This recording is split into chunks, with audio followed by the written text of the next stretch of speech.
पुरानी गाड़ी अज़ाब ही अज़ाब भेणा मुसीबत करे छॾी अथई। मौला ॾे पैसा 2 टे रुपया त का नहीं वठां। जाते ॾिस त रस्ते ते मौत अची थो वञे त ख़राब थी वञे। हाणे मां हिते जेको आहे काॾे जेको आहे झंग में ख्वार थियां दरबदर थियां।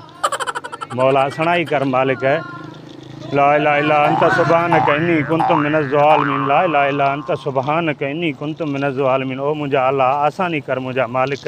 अड़ी उस्ताद नूना कुरान आंदो थी अला आंदो थी भेणा छा ला ख़ुशा चङो भलो ताज़ो तकड़ो यार छा वरी छा थे वियो हुउमि जेको आहे नंढड़नि खे घुमाइण शाही बाग।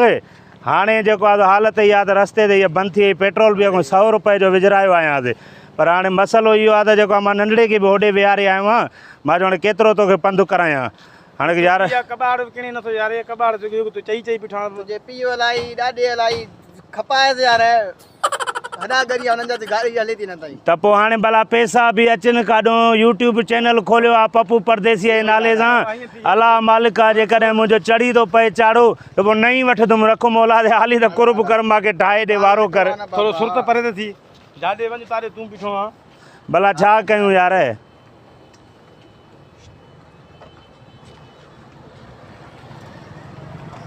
पेट्रोल अथसि 100 रुपए जो पेट्रोल विझरायो आहियां।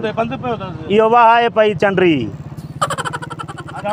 दफ़ा छो पेट्रोल बंदि पियो आहे तूं कीअं थो इहो हलाए। पेट्रोल त बाबा बंदि मां पाण कयो हुउमि। पेट्रोल पाण बंदि कयुमि ॾिसेसि त साईं।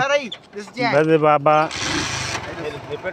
शुक्र अल्हम्दुलिल्लाह यार शुक्र अल्हम्दुलिल्लाह। कमु छॾे वियो आहे मां सम्झां थो। बसि हाणे सही आहे बसि।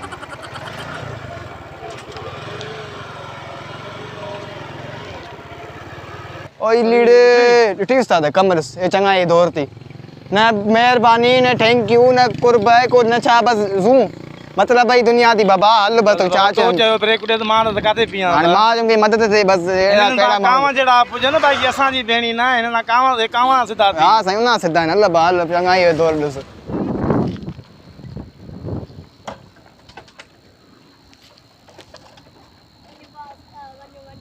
ये भी खराब थी वही छा पप्पू सदके।